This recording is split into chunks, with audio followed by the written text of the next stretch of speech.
Como cuando anotan el gol decisivo en el último minuto del partido, las colectividades de izquierda lograron a escasos días de las elecciones al Congreso que el Consejo Nacional Electoral aprobara la fusión del Pacto Histórico y la Colombia Humana, lo que significa la consolidación de un partido único. Esto salva a un buen grupo de candidatos cuyas curules podrían ser demandables por doble militancia. Dicho espaldarazo calma las aguas con el CNE, al que sectores progresistas señalan de tener intereses políticos para afectar las consultas de la izquierda, y al candidato presidencial Iván Cepeda. Estos son los detalles de este nuevo capítulo político nacional. Hoy es miércoles 4 de marzo, mi nombre es Carlos Solano y este es el café de hoy de El Tiempo. El Tiempo es un medio aliado de The Trust Project. Las elecciones al Congreso son el 8 de marzo. Estamos con la emisión de este episodio a 4 días. Y casi que en la postrimería, como dicen en el fútbol, de repente se resuelve una disputa que venía desde hace tiempos, que el Pacto Histórico y la Colombia Humana habían hecho una apuesta que se estaban jugando el todo por el todo, pero que logró salir adelante. Y es que puedan fusionar el Pacto Histórico y la Colombia Humana. De no haber logrado esto, habrían perdido varias curules en el Congreso que viene. Mateo García, subeditor de política de El Tiempo, está con nosotros para hablar de esto y de esta semana política intensa que comenzamos. Carlos, un saludo para usted y para todos los que nos acompañan en este nuevo episodio del Café de hoy. Y bueno, a pocos días de las elecciones, le tiran definitivamente un salvavidas al Pacto Histórico. Había muchas dudas sobre si las listas al Congreso de la República, por ejemplo la lista a la Cámara de Representantes por Bogotá, que ha sido como una montaña rusa, había muchas dudas sobre si iba a estar realmente, que si los votos iban a ser contados, porque pues en los tarjetones ya están impresos, que si los votos iban a ser contados. Pues finalmente el Consejo Nacional Electoral aprobó en la noche de este martes la fusión del Pacto Histórico como partido político. Ya es oficialmente el Pacto Histórico y muchas fuerzas que conformaron esa coalición con la que Gustavo Petro llegó al poder y ganaron muchas curules, ganaron alrededor de 50 curules en el actual Congreso de la República. Ya es un partido político y realmente lo que eso significa es que están tranquilos y todo voto que se cuente, que sume para las listas del Pacto Histórico, por ejemplo, para la de Bogotá, que era la que estaba en duda, va a contar, va a existir. El Pacto Histórico ya es un partido político y no hay posibilidades de que haya nuevas irregularidades con esto. De pronto no faltará el que acude a una demanda y eso termina en el Consejo de Estado, pero lo cierto es que este domingo todos los candidatos del Pacto Histórico pueden estar con la tranquilidad de que pueden ser elegidos. Bueno, Mateo, el hecho de que ocurra en este instante, apenas hace unos días antes de las elecciones, tendrá su efecto. Pero también quiero preguntarle por la tensión con el CNE, al que ha acusado a la izquierda de quererlos perjudicar. Como que esto deja a un lado esa teoría de complot de que el Consejo Nacional Electoral quería perjudicar a la izquierda. Pues, Carlos, realmente en esta campaña, en todas creo que ha sido así, pero en esta campaña hemos visto muchos lunares como, con respecto al sistema electoral, desde candidatos, esa ola de candidatos y un montón de gente recogiendo firmas con el propósito de salir a hacer campaña desde antes. No es nuevo. Recordemos que en 2018 Germán Vargas Lleras salió a recoger firmas teniendo un partido político.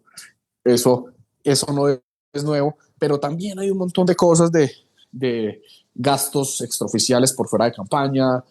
Hay muchos lunares, por así decirlo, y sin duda el funcionamiento o la manera como está estructurada el Consejo Nacional Electoral vuelve a causar controversia. Entonces, hasta el último día no estuvieron en eso. Muchos hablaron a comienzos de la semana de que no iban a tomar una decisión, de que las listas iban a ir fijas así como estaban y que le iban a dejar la última palabra al Consejo de Estado. Y con lo otro que usted comentaba, pues realmente el Consejo Nacional Electoral es un tribunal político. Eso está representado por las principales fuerzas políticas y ahí también hay fuerzas del Pacto Histórico y realmente ya se demuestra que han tomado muchas decisiones a favor y en contra del del petrismo, del proyecto político que lidera el presidente Gustavo Petro, que no hay realmente un bloqueo como tal, lo mencionaba el presidente Gustavo Petro, aunque hoy tienen unas minorías en ese tribunal electoral, realmente también han tenido muchas victorias. Eso no se puede desconocer, han fallado a favor y en contra de todos los sectores. ¿Cuáles son los nombres más beneficiados con esta noticia? Bueno, allí hay nombres como María del Mar Pizarro, que se estaba ahí mirando si podía quedarse por fuera, María Fernanda Carrascal, son las principales figuras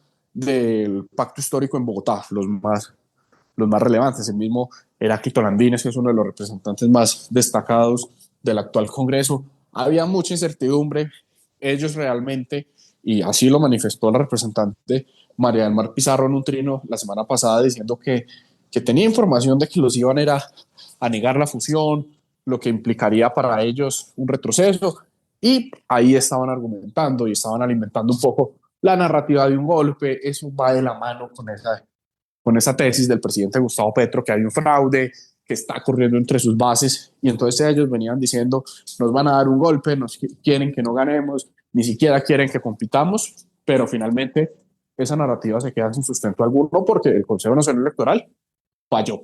Ahora habrá que ver si ahora con esta decisión sí le sirve el Consejo Nacional al gobierno que ha fallado este Consejo Nacional Electoral a favor y en contra de muchos actos del presidente Gustavo Petro y el pacto histórico. Bueno, Mateo, esto ocurre al mismo tiempo que el presidente ha levantado o ha insistido, más que levantado, ha insistido en la tesis de un fraude, insiste en que no hay un control sobre el software que está en manos de privados, lo dijo en la locución de este martes, y a su vez, digamos, en los últimos días, ha señalado al registrador y a la registraduría de ejercer alguna suerte de presión con una información que la registraduría está poniendo en puestos de votación en el exterior, explicando cómo se vota la consulta, y el presidente tiene una postura sobre el tema de la consulta.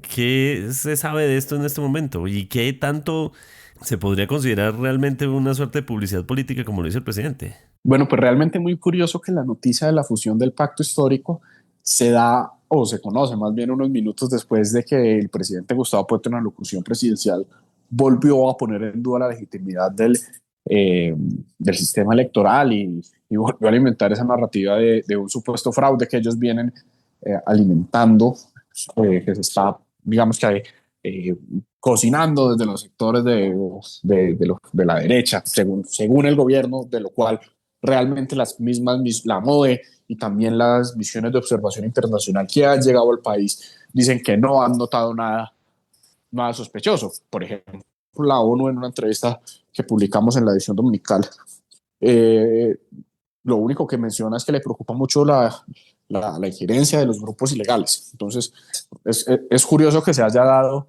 esa noticia, y el presidente Gustavo Petro sigue insistiendo en cualquier cosa con tal de mencionar o de atacar a la registraduría, lo hace.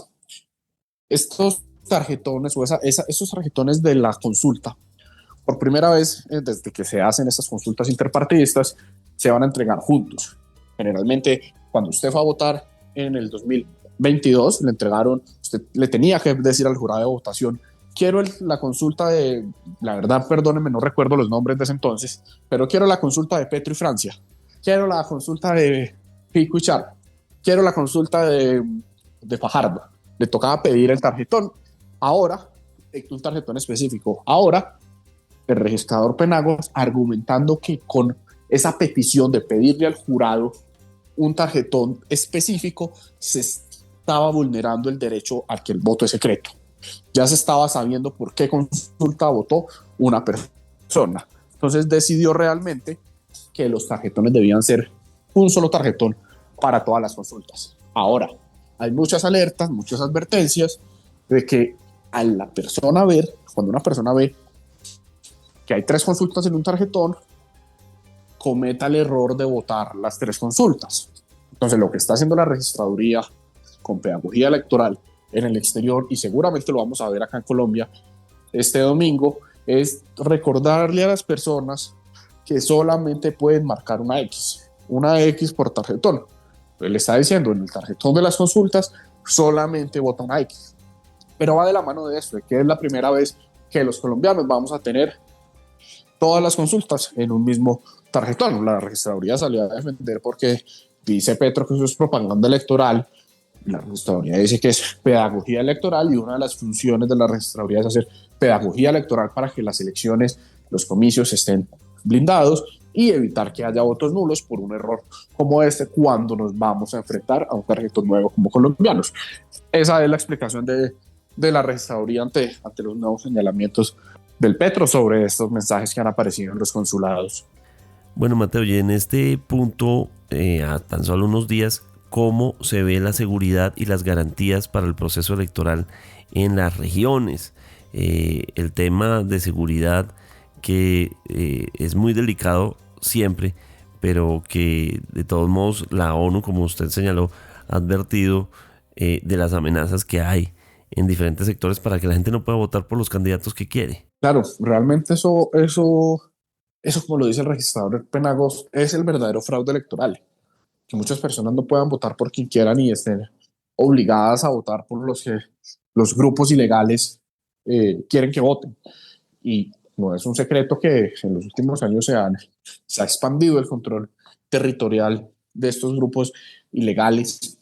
En el Cauca, por ejemplo, recuerde usted que aparecieron unas vallas diciendo que ahí no podían ir candidatos del Centro Democrático, que ponían la cara de Paloma Valencia, de Miguel Uribe, de Uribe.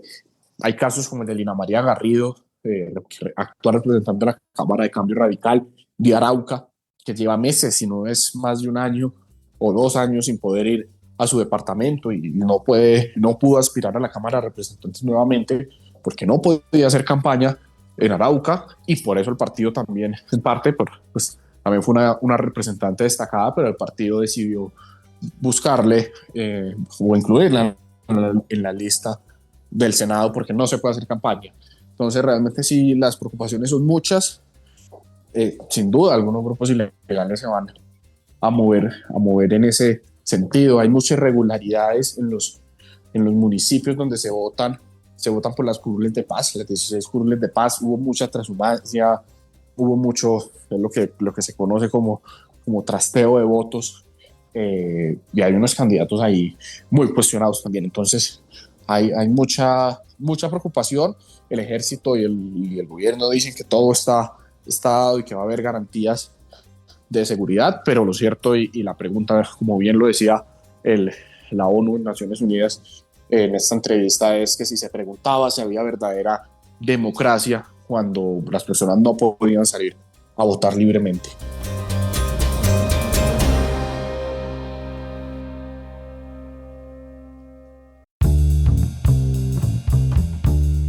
Gracias por acompañarnos en el café de hoy. Suscríbase en todas las plataformas de podcast y en el canal de YouTube de El Tiempo. Nos encuentran también en Instagram y en X como @podcast El Tiempo. Además, si quieres recibir a través de WhatsApp la notificación de cada nuevo episodio, siga el enlace que se encuentra en la descripción o envíenos un mensaje con la palabra suscripción al teléfono 320-353-27 y haga parte de la comunidad del café de hoy. Mi nombre es Carlos Solano.